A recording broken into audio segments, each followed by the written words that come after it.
Dear friends, for the month of June, the month of the most sacred heart of Jesus, let us reflect on God's love for us and our love for God with the doctor of divine love himself, St. Francis de Sales.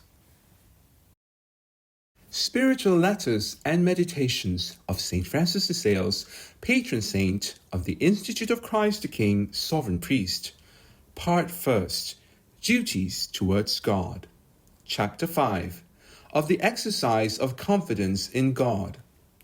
St. Paul teaches us the object of this divesting, where he says, "Put off the old man and put on the new. For we must not remain unclothed, but clothe ourselves anew in God." This little retirement is only made in order the better to throw ourselves upon God by an act of love and confidence, for our confusion ought not to be accompanied with sadness and disquiet.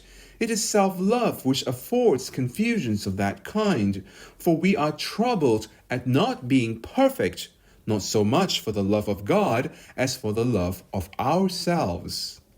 And if you feel no such confidence, cease not on that account from making these acts, and from saying to our Lord, "Yet, O Lord, though I have no feeling of confidence in thee, I nevertheless know that thou art my God, that I am all thine, and that I have no hope but in thy goodness.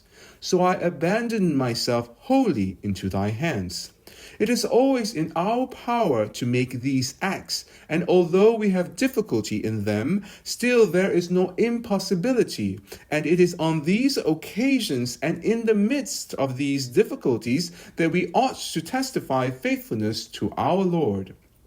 For even though we do these acts without sensible pleasure and without any satisfaction, we must not on that account vex ourselves, for our Lord loves them better so. And do not tell me that you say them indeed, but that it is only with your lips. For if the heart willed not, the lips would not say a word. Having done so, remain in peace, and without attending to your disquietude, speak to our Lord of somewhat else.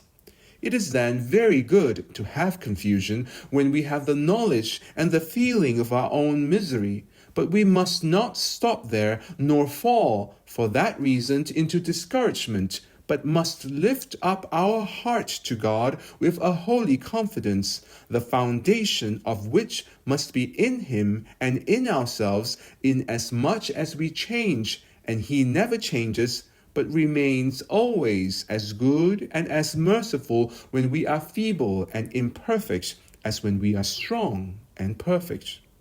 I am accustomed to say that the throne of God's mercy is our misery. In proportion, therefore, to the greatness of our misery ought to be the greatness of our confidence. Always remember, be who you are, and be that well. May God bless you.